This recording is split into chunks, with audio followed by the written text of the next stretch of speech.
So apart from Google My Business, there are many other types of business citations.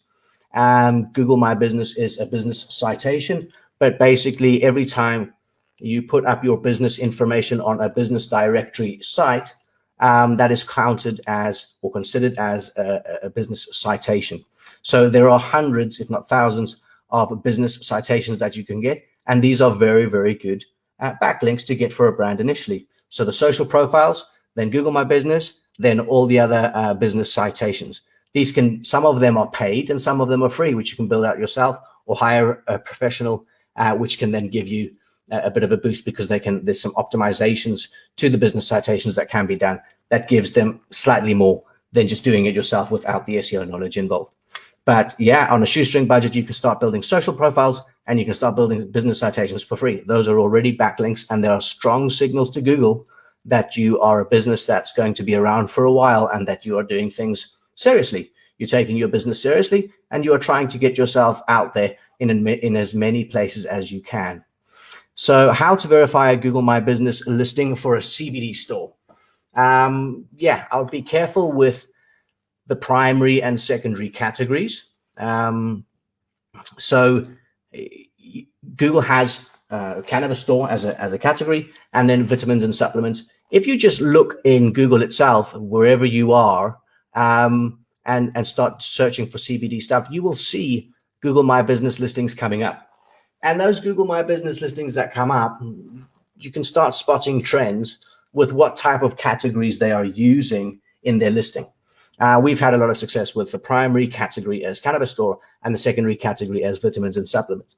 I would say about an 80% success rate. However, you can go the other route and do vitamins and supplements as the primary category and cannabis store as the secondary category. And that works too, okay? But if you can, go for the cannabis store as the primary.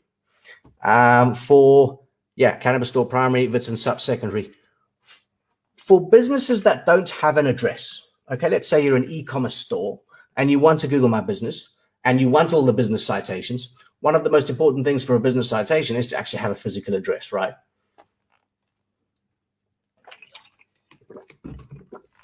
So what do you do if you're an e-commerce website and you don't have a physical address and you don't want to put your home address up on the website? Well, you can just get an address in a co-working space or a shared office. Now you can verify your Google My Business at that address. And we've had significant success with that, with using a co-working address as your business address and then verifying the GMB. And by doing so, you get a Google My Business. Now, this is a great way of having a Google My Business in big cities. Let's say, for example, you live in the middle of nowhere, but you've got this amazing CBD brand. Then you can just hire an office, rent an office in a big city, particularly through a co-working space, which is, from a price point of view, actually not that expensive. There are some really decent options out there, and you can use that address to verify your business. And there we go. You've got a Google My Business verified. And just keep an eye on those categories. And I forgot to mention one important point. This is really important, and can be the difference between getting your Google My Business listing either verified or not verified. And that's keyword stuffing in the business name. So look what other businesses are using in Google My Business before you add, best CBD gummies, New York, to your Google My Business. Just don't abuse the keyword stuffing in the business entity name when signing up for that Google My Business listing.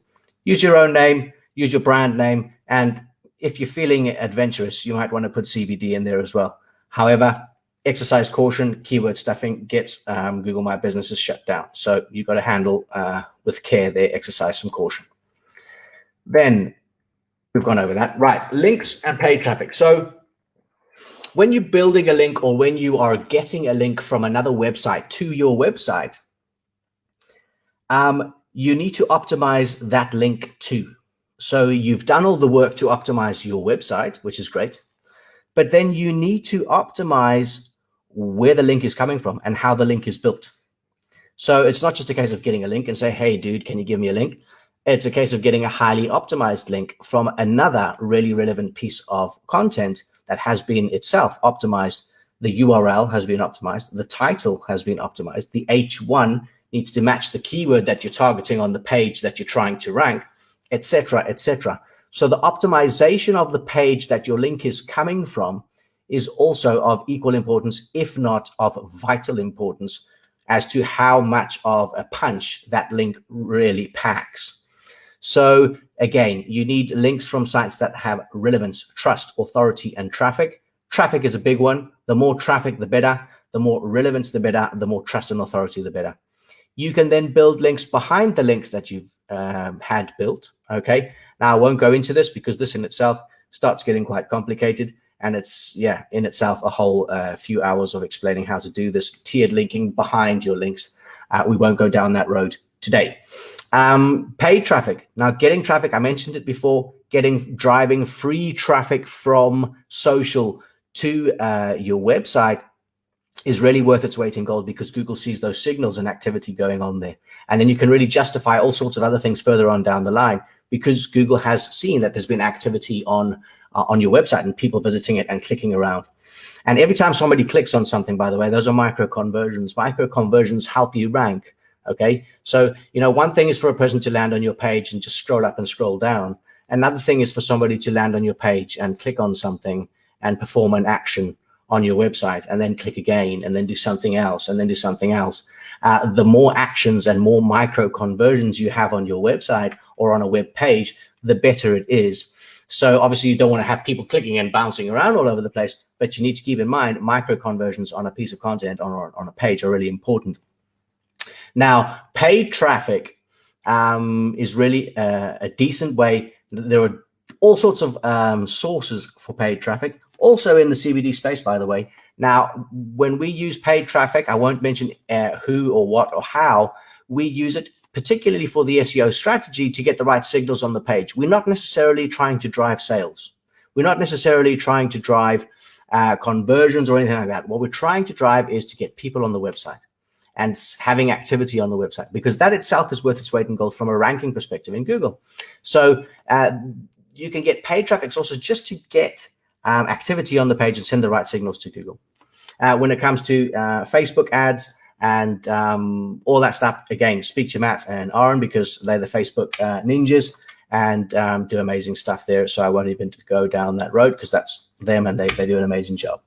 So engagement, right? You need to send traffic to the category pages. So these, like the whole thread that we followed throughout this presentation, talking about the category pages, you need to send traffic to those category pages before you start linking to them. You cannot justify 100 links, 1,000 links going to a category page before anybody's even visited it. Because how the hell are 1,000 people going to link to a page if you've only had 10 people on the page? How does that work? So you need to justify your links with traffic on the page. It's a bit of like the egg and the chicken, you know, what comes first? But you have to get activity on the page. That's why I said driving free social organic traffic to your website early on when you start is worth its weight in gold further down the line, because you can really start being a whole lot more aggressive with your linking strategy, because you've already driven organic traffic and there's been activity on your website.